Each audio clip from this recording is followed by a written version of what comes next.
Mwaka mpya tulitoka nje Gea kwa masikitiko makubwa. Masikitiko ya nini? Masikitiko ya nini? Sikuwa tunaimbaga zile nyimbo zetu. Mwaka mpya umefika mama. Fulani Juma Thumani amekufa. Tumelia, tumegaga hapa kwenye mijiwe. Tumekaa chini tumelia, kila mtu kamkumbuka mama yake alomzika. Tumegalagala na kabla tupomaliza. Tukangoja dakika moja Gea. Tukaona mwaka mpya umepiga papa. Tukaona kidogo. Tunamwona mpangaji mwenzetu anakuja. Yule domo alivuta kachana. Nani kamchana?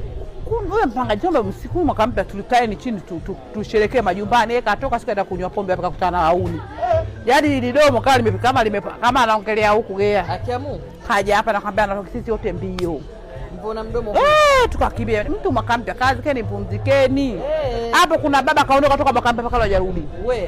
Akipigwa simu sasa siko sawa. Siko sawa, rudi nyumbani kwako, familia inakusubiri. Uko sawa, unatambaa, uko sawa, una homa. Naona mke wake kashukuru tu hata kupokea simu. Hamna, mwanamke analia, anajua kapata majanga.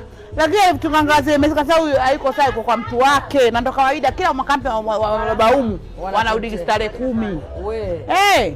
Yaani utaje kumwona 9, 7 unarudi nyumbani kwake. Kwa mwaka mpya tunautumia kufanya mahasi. Sio kwa ajili ya kufanya mambo ya maana. Jamani. Kwa mwaka mpya tunashukuru umetumia vizuri.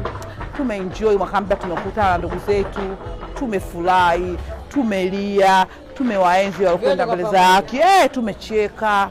Basi Mungu ni mwema. Sababu kuna watu hawajafika. Ni kweli. Kuna watu hawajafika, kuna ndugu zetu tuliopoteza, leo kama yule mmoja alikufa kifo kibaya sana. Marehemu amekufa, nasikitika. Kuna baba mmoja kwa kuona tarehe moja Januari ile nani? Alibaputo kapa majumbani kwake, kapata pressure.